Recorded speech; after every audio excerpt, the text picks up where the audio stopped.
Bismillah, Assalamualaikum warahmatullahi wabarakatuh. Innal hamdalillah nahmanuhu wa nasta'inuhu wa nastaghfiruh wa na'udzu billahi min sururi anfusina wa min sayyiati a'malina.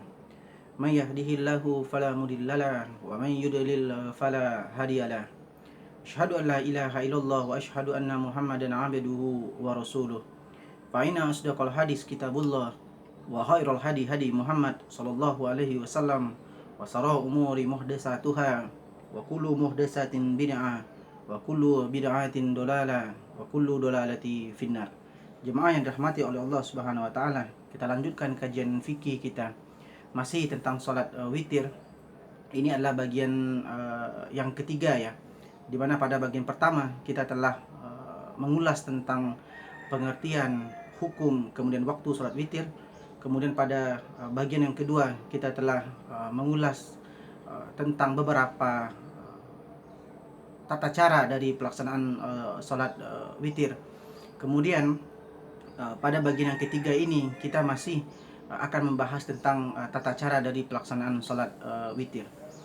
Ada beberapa pembahasan yang akan kita uraikan pada kesempatan kali ini. Yang pertama itu adalah tentang pelaksanaan salat witir. Apakah salat witir itu diisyaratkan didahului dengan salat genap ya, dengan salat genap. Di sini ada dua pendapat ya tentang hal tersebut. Yang pertama itu dasarnya itu adalah dari hadis Aisyah radhiyallahu anha bahwa Nabi Muhammad sallallahu alaihi wasallam salat di sini salat malam ya, salat malam, sedangkan Aisyah itu sedang tidur di atas dipannya. Kemudian apabila Rasulullah Shallallahu Alaihi Wasallam hendak sholat witir, kemudian beliau membangunkan Aisyah. Nah, kemudian Aisyah mendirikan sholat witir tanpa mengerjakan sholat sebelumnya. Ini dasar yang pertama mengatakan bahwa bolehnya sholat witir itu dikerjakan tanpa mengerjakan sholat sunat sebelumnya. Itu yang pendapat yang pertama. Pendapat yang kedua di sini masih dari hadis Aisyah tentang pelaksanaan salat witir, di mana Rasulullah Shallallahu Alaihi Wasallam mengerjakan salat witir itu sebanyak 9 atau 7 rakaat.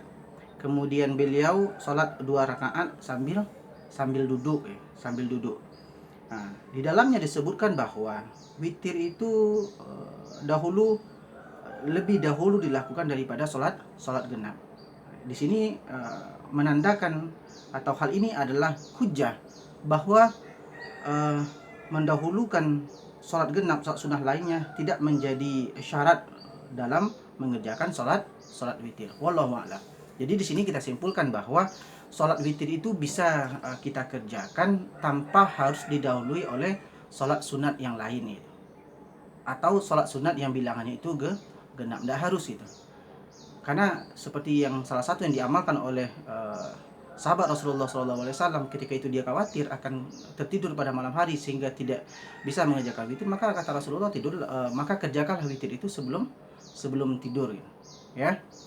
Kemudian tadi dari Aisyah juga, ketika Rasulullah salat malam, kemudian Rasulullah akan mengerjakan salat witir, sebelum mengerjakan Rasulullah membangunkan Aisyah untuk mengerjakan salat witir, dan Aisyah tidak mendahului salat witir tersebut dengan salat yang lain. Ini menandakan bahwa kita boleh mengerjakan salat witir itu tanpa didahului oleh salat sunat yang lain. Kemudian kunut di dalam salat witir. Ini adalah salah satu pelaksanaan salat witir yang selama ini tidak banyak kita lakukan gitu. Ya, yakninya kunut di dalam salat witir. Kemudian di sini ada beberapa penjelasan tentang kunut itu sendiri. Pertama, kata kunut itu ternyata maknanya itu cukup banyak itu. Di antaranya itu ada kunut itu bisa berarti berdiri, bisa berarti diam, bisa berarti beribadah, bisa rutin beribadah, kemudian bisa berarti doa, bisa berarti tasbih, dan kemudian dia bisa berarti khusyuk. Sedangkan kalau dari istilah, maka dapat dikatakan bahwa kunut itu adalah nama untuk suatu doa yang diucapkan dalam sholat pada waktu tertentu. Kemudian kunut itu dibaca ketika berdiri ya. Kunut itu dibaca ketika berdiri. Kemudian kapan kunut itu dikerjakan? Di sini ada beberapa pendapat. Saya ambil saja dua pendapat yang paling rajih. Yang pertama, kunut dalam witir itu sebelum ruku sesudah membaca surah. Di sini dikatakan bahwa itu lebih utama. Saya ulang lagi, pelaksanaan witir, kunut yang pertama dalam witir itu adalah sebelum ruku setelah membaca surah. Itu lebih utama. Itu pendapat yang pertama. Di sini dasarnya adalah dari hadis Rasulullah yang diriwayatkan oleh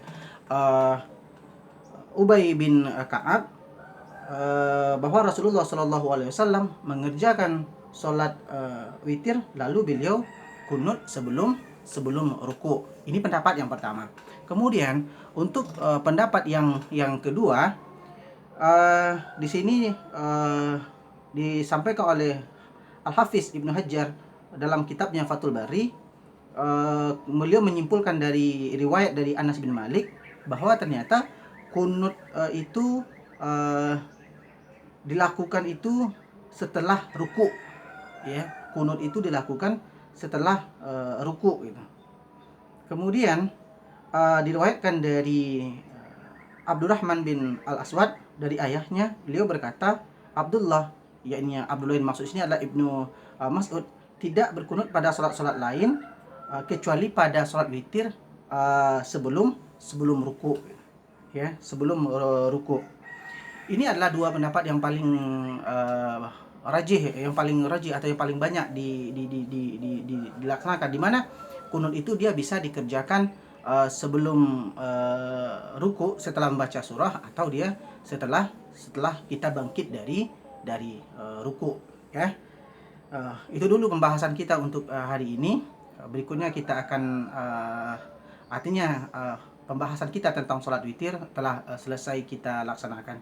Pada pertemuan berikutnya kita akan masuk ke dalam kitab sholat Qiyamul Lail. Terima kasih perhatiannya. Kita tutup majelis kita hari ini dengan membaca doa kafaratul majelis. Subhanaka Allahumma rabbana wa bihamdika asyhadu an la ilaha illa anta astaghfiruka wa atubu ilaik. Assalamualaikum warahmatullahi wabarakatuh.